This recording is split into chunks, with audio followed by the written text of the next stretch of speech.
ಮತದಾರರ ಪಟ್ಟಿ ವಿಶೇಷ ಸಮಗ್ರ ಪರಿಷ್ಕರಣೆ ಸಭೆ ಸಹಾಯಕ ಮತದಾರರ ನೋಂದಣಿ ಅಧಿಕಾರಿ ಹಾಗೂ ತಹಶೀಲ್ದಾರ್ ಸೋಮರಪೇಟೆ ಅವರ ಅಧ್ಯಕ್ಷತೆಯಲ್ಲಿ ಸೋಮವಾರದಂದು ತಾಲೂಕು ತಹಶೀಲ್ದಾರ್ ಕಚೇರಿಯಲ್ಲಿ ನಡೆಯಿತು. ಸಭೆಯಲ್ಲಿ ಕಾಂಗ್ರೆಸ್ ಹಾಗೂ ಬಿಜೆಪಿ ಪಕ್ಷದ ಬಿಎಲ್ಎಗಳು ಭಾಗವಹಿಸಿದ್ರು. ಸಭೆಯಲ್ಲಿ ಮಾತನಾಡಿದ ತಹಶೀಲ್ದಾರ್ ಕೆಕೆ ಕೃಷ್ಣಮೂರ್ತಿ, ಭಾರತ ಚುನಾವಣಾ ಆಯೋಗದ ನಿರ್ದೇಶನದಂತೆ ತಾಲೂಕಿನಲ್ಲಿ ಮನೆ ಮನೆ ಸಮೀಕ್ಷೆ ಹಾಗೂ ಗಣತಿ ಕಾರ್ಯ ತೀವ್ರಗತಿಯಲ್ಲಿ ನಡೀತಾ ಇದ್ದು, ಯಾವುದೇ ಅರ್ಹ ಮತದಾರರ ಹೆಸರು ಪಟ್ಟಿಯಿಂದ ಬಿಟ್ಟು ಹೋಗದಂತೆ ಮತ್ತು ಬೋಗಸ್ ಹೆಸರುಗಳು ಸೇರ್ಪಡೆಯಾಗದಂತೆ ತಡೆಯಲು ರಾಜಕೀಯ ಪಕ್ಷಗಳ ಸಹಭಾಗಿತ್ವದ ಮಹತ್ವವಾದದ್ದು. ಎಲ್ಲ ರಾಜಕೀಯ ಪಕ್ಷಗಳು ತಮ್ಮ ತಮ್ಮ ಬೂತ್ ಮಟ್ಟದ ಏಜೆಂಟರನ್ನ ಮತ್ತು ಸ್ಥಳೀಯ ಕಾರ್ಯಕರ್ತರನ್ನ ತಕ್ಷಣವೇ ಸಕ್ರಿಯಗೊಳಿಸಬೇಕು. ಕ್ಷೇತ್ರ ಮಟ್ಟದಲ್ಲಿ ಬಿಎಲ್ಎ ಅಧಿಕಾರಿಗಳಿಗೆ ಪತ್ತೆ ಹಚ್ಚಲು ಸಾಧ್ಯವಾಗದ ಮತದಾರರನ್ನ ಪತ್ತೆ ಹಚ್ಚಲು ಇವರು ಜಂಟಿಯಾಗಿ ವಿಶೇಷ ಶ್ರಮ ವಹಿಸಬೇಕು ಮತ್ತು ಪತ್ತೆ ಹಚ್ಚಲಾದ ಮತದಾರರನ್ನ ಸಂಬಂಧಪಟ್ಟ ಬಿಎಲ್ಒಗಳಿಂದ ಸಂಪರ್ಕಿಸಿ ಎನ್ಯುಮರೇಷನ್ ಫಾರ್ಮ್ಸ್ಗಳಿಂದ ಪಡೆದುಕೊಂಡು ಭರ್ತಿ ಮಾಡಲು ನಿರ್ದೇಶನ ನೀಡಬೇಕೆಂದು ತಿಳಿಸಿದರು. ಏನಾದರೆ ಸಹಾಯ ಬೇಕು ಅಂತಾದರೆ, ಏನಾದರೆ ವ್ಯತ್ಯಾಸಗಳಾದರೆ, ಏನಾದರೆ ಗೊಂದಲಗಳಾದರೆ ಅದನ್ನು ಸ್ವಲ್ಪ ಮೇಲ್ವಿಚಾರಕ ರೀತಿಯಲ್ಲಿ ನೀವು ಪರಿಶೀಲನೆ ಮಾಡಲಿಕ್ಕೆ, ಮತ್ತು ನಿಮಗೆ ಈ ಹಿಂದೆನೂ ಕೂಡ ನಿರ್ದೇಶನ ನೀಡಲಾಗಿತ್ತು ಮಿನಿಮಮ್ 50 ತುಂಬಿದ ಫಾರಮ್ಗಳನ್ನ ಹೊಡಿಲಿಕ್ಕೆ. ಹಾಗಾಗಿ ಆ ಕೆಲಸವನ್ನು ನೀವು ಮಾಡೋದ್ರ ಜೊತೆಗೆ ಕೆಲವೊಂದೆಲ್ಲ ನಮ್ಮಲ್ಲಿ ಶನಿವಾರ ಸಂತಿಲ್ಲ, ಹಾಗೆ ನಮ್ಮ ಸೋಮೇಶ್ ಅವ್ರಿಗೆ ಹೇಳಿದೆ ನಾನು, ಪಾರ್ಟ್ ನಂಬರ್ 33 ತುಂಬ ಕಮ್ಮಿ ಇದೆ. ಯಾರೋ ನಿತಿನ್ ಅಂತ ಹೇಳುವ ಒಬ್ಬರು ನಿಮ್ಮ BLA ಆ್ಯಕ್ಟಿವ್ ಆಗಿ ಕೆಲಸ ಮಾಡ್ತಾ ಇಲ್ಲ, ನಮ್ಮ BL ಒಳಗೆ ಸಹಕಾರ ಕೊಡ್ತಾ ಇಲ್ಲ, ಮತ್ತು ನಮ್ಮ ಕಾಲನ್ನ ತೆಗಿತಾ ಇಲ್ಲ. ಯಾಕಂದರೆ ಇದು ಚುನಾವಣಾ ಕೆಲಸ ಕಾರ್ಯ, ಬೇರೆ ಕೆಲಸ ಕಾರ್ಯ ನಾವು ತಲೆ ಕೆಡಿಸ್ಕೊಳ್ಳೋದಿಲ್ಲ, ನೀವು ತಲೆ ಕೆಡಿಸ್ಕೊಳ್ಳೋದಿಲ್ಲ. ಈಗ ನಿಮ್ಮ ಉದ್ದೇಶ ಏನೋ, ನಮ್ಮ ಉದ್ದೇಶ ಏನೋ, ಅರ್ಹ ಮಾತು ಕೇಳಿ, ಅರ್ಹ ಮತದಾರರು ಮತದಾರ ಪಟ್ಟಿಯಿಂದ ಹೊರಗುಳಿಬಾರದು. ಆಗ ನಾವು ಉದ್ದೇಶಪೂರ್ವಕವಾಗಿ ಏನು ನಾವು ಅರ್ಹ ಮತದಾರನ ಹೊರಗುಳಿಯಲಿಕ್ಕೆ ನಾವು ಸಹಿಯನ್ನು ಪಡ್ಕೊಳ್ತಾ ಇದ್ದೀವಿ. ಯಾಕಂದರೆ ಮುಂದಿನ ದಿನಗಳಲ್ಲಿ ಇದು ಕೂಡ ನಮ್ಮದು ಟಾಸ್ಕ್ ಆಗಿರ್ತದೆ. ರಾಜಕೀಯ ಪಕ್ಷಗಳಿಗೆ ನೀವು ಕೊಟ್ಟರೆ ಮಿಸ್ಸಿಂಗ್ ಲಿಸ್ಟು, ಡೆತ್ ಲಿಸ್ಟ್ ಕೊಟ್ಟಿದ್ದೀರಾ ಅಂತ ಹೇಳಿದ್ರೆ ಕೊಟ್ಟಿದ್ದೀವಿ ಅಂತ ನಾವು ಹೇಳಬೇಕು. ಅದೇ ರೀತಿ ನಾವು ನಡವಳಿಕೆ ಕೂಡ ನಾವು ಮಾಡಿಕೊಳ್ತೇವೆ. ಹಾಗಾಗಿ ತಮ್ಮ ಕರ್ತವ್ಯವೂ ಕೂಡ ಇದರಲ್ಲಿ ನಮ್ಮ ಗುರುತರ ಜವಾಬ್ದಾರಿ ಕೂಡ ಇದೆ.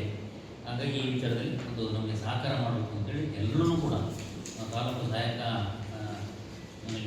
ಮತದಾರ ಇರಬೇಕು, ಎಲ್ಲೂ ಕೂಡ ಲೆಫ್ಟ್ ಆಗಬಾರದು ಅನ್ನೋದು ನಮ್ಮ ಉದ್ದೇಶ.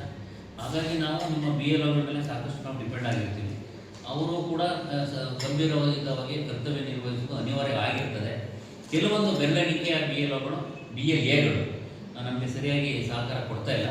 ಹಾಗಾಗಿ ರಾಜಕೀಯ ಪಕ್ಷದ ನೀವು ಪ್ರತಿನಿಧಿಗಳು ಇಲ್ಲಿ ಇದ್ದೀರಿ, ಈ ಒಂದು ವಿಚಾರನ ಈ ಸಭೆಯಲ್ಲಿ ನಮಗೆ ನಾವು ಮಂಡನೆ ಮಾಡ್ತಾ ಇದ್ದೀವಿ. ಎಲ್ಲಿ ನಮಗೆ ಸಹಕಾರ ಸಿಗ್ತಾ ಇಲ್ಲ ಆ ಬಗ್ಗೆ ನಾನು ಏನು ಹೇಳ್ತೀನಿ, ದಯವಿಟ್ಟು ನಿಮ್ಮ ಸಂಬಂಧಪಟ್ಟ BLOಗೆ ತಾವು ಗಂಭೀರವಾಗಿ ಹೇಳಬೇಕು ಅಂತೇಳಿ ಹೇಳ್ಕೊಳ್ತಾ ಇದ್ದೀನಿ. 75%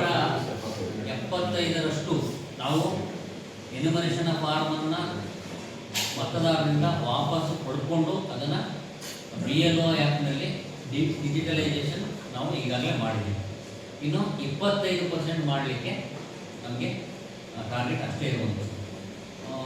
ಎಲ್ಲರ ಸಹಕಾರದಿಂದ, BLAಗಳ ಸಹಕಾರದಿಂದ, BLOಗಳ ಸಹಕಾರದಿಂದ ಮತ್ತು ನಮ್ಮ ಎಲ್ಲ ಚುನಾವಣಾ ಶಾಖಾ ಸಿಬ್ಬಂದಿಗಳ ಸಹಕಾರದಿಂದ, ಮಾಧ್ಯಮ ಮಿತ್ರರ ಸಹಕಾರದಿಂದ, ಎಲ್ಲ ಈ ಕಡೆ ರಾಜಕೀಯ ಮುಖಂಡರ ಸಹಕಾರದಿಂದ ಅವರವರ ವ್ಯಾಪ್ತಿಯಲ್ಲಿ ಏನು ಅವರ ಉದ್ದೇಶಿತ ತೀವ್ರತರವಾದ ಪರಿಷ್ಕರಣೆಯನ್ನು ಮಾಡಬೇಕು. ಅದಕ್ಕೆಲ್ಲ ಸಹಕಾರ ಕೊಟ್ಟ ಕಾರಣದಿಂದ ನಮ್ಮಲ್ಲಿ ಇಡೀ ಜಿಲ್ಲೆಯಲ್ಲಿ ನಮ್ಮ ಸೋಮರಪೇಟೆ ತಾಲೂಕು 75% ಪ್ರಗತಿಯನ್ನು ಮಾಡಿಯಾಗಿದೆ. ಇದಕ್ಕೆ ಎಲ್ಲ ಕೂಡ BLO, ನಮ್ಮ BLA ಸೂಪರ್ವೈಸರ್ಸ್ ಎಲ್ಲೂ ಕೂಡ ನಾವು ರಜೆನೂ ಕೊಡ್ತಾ ಇಲ್ಲ. ಯಾವ ಸಾರ್ವಜನಿಕ ರಜೆನಿಲ್ಲ, ಸೆಕೆಂಡ್ ಸಾಟರ್ಡೇ ಇಲ್ಲ, ಭಾನುವಾರವಿಲ್ಲ, ಯಾವ ಫೋರ್ತ್ ಸಾಟರ್ಡೇ ಇಲ್ಲ. ಹಾಗಾಗಿ ಎಲ್ಲರೂ ಕೂಡ ಇತರೆ ನಮ್ಮ ಕಂದಾಯ ಇಲಾಖೆ ಇತರೆ ಕೆಲಸ ಕಾರ್ಯಗಳನ್ನು ಅನಿವಾರ್ಯವಾಗಿ ಬದಿಗೊತ್ತಿ ಈ ಒಂದು ಚುನಾವಣಾ ತೀವ್ರತರ ಪರಿಷ್ಕರಣೆಯನ್ನು ಮಾಡ್ತಾ ಇದ್ದೇವೆ. ಈಗ ನಮಗೆ ಎಷ್ಟು ನಾವು ಟಾರ್ಗೆಟ್ ಮಾಡ್ಬೋದು ಅಂತ ಹೇಳಿದ್ರೆ, ಇನ್ನೊಂದು 5-6% ನಾವು ಎನ್ಯುಮರೇಷನ್ ಫಾರ್ಮನ್ನು ಹಿಂದಕ್ಕೆ ಪಡೆದು ಡಿಜಿಟೈಸೇಷನ್ ಮಾಡಲಿಕ್ಕೆ ನಮಗೆ AST ಅಂತ ಹೇಳಿದ್ರೆ ಆಬ್ಸೆಂಟೀಸ್, ಶಿಫ್ಟೆಡ್ ಮತ್ತು ಡೆತ್ ಲಿಸ್ಟ್. ಈಗಾಗಲೇ ನಾವು ನಮ್ಮ BLOಗಳಿಗೆ ಹೇಳಿದ್ದೋ, BLO ಸೂಪರ್ವೈಸರ್ಗೆ ಹೇಳಿದ್ದೋ, ಎಲ್ಲಿ ಮೃತಪಟ್ಟಿದ್ದು ನಿಮಗೆ ಖಾತ್ರಿ ಇದೆ, ಅವ ಸತ್ತೋಗಿದ್ದಾನೆ, ಡೆತ್ ಸರ್ಟಿಫಿಕೇಟ್ ಇದ್ದವ್ರು ಪರವಾಗಿಲ್ಲ, ಸತ್ತೋಗಿದ್ದು ನನಗೆ ಗೊತ್ತು, ಅಂಥಕ್ಕೆ ಮೊದಲ ಆದ್ಯತೆಗೆ ಅದನ್ನ ಪಟ್ಟಿ ಮಾಡಿ ಅಂತ ಹೇಳಿದ್ರು. ಅದನ್ನು ಪಟ್ಟಿ ಮಾಡಿದ್ದಾರೆ. ಮತ್ತು ವಾಪಸ್ ಬರೋದಂಥವು ಎಲ್ಲ ಕಳೆದ ಆಚೆ ಹಿಂದಿನ ದಿನ ಎಲೆಕ್ಷನ್ಗಳಲ್ಲಿ ಬರೋದಂಥವ್ರು ಸಂಪೂರ್ಣವಾಗಿ ಸ್ಥಳಾಂತರ ಆಗೋದನ್ನು ಪಟ್ಟಿ ಮಾಡಿ ಅಂತ ಹೇಳಿದ್ರು. ಕಾರಣ ಇಷ್ಟೇ, ಈಗ ಪಟ್ಟಿ ಮಾಡಿದ ತಕ್ಷಣ ಅದು ಡಿಲೀಟ್ ಆಗೋದಿಲ್ಲ. ಕೆಲವರಲ್ಲಿ ಒಂದು ತಪ್ಪು ಕಲ್ಪನೆ ಇದೆ, ಮತ್ತು ಕೆಲವು ರಾಜಕೀಯ ಪ್ರಮುಖರು ಕೂಡ ನಮಗೆ ಒಂದು 4-5 ವರ್ಷ ಫೋನ್ ಮಾಡಿ ತಿಂಗಳ 29ನೇ ತಾರೀಕಿಗೆ ಇದು ಅಂತ್ಯ ಆಗಬೇಕಾಗಿತ್ತು.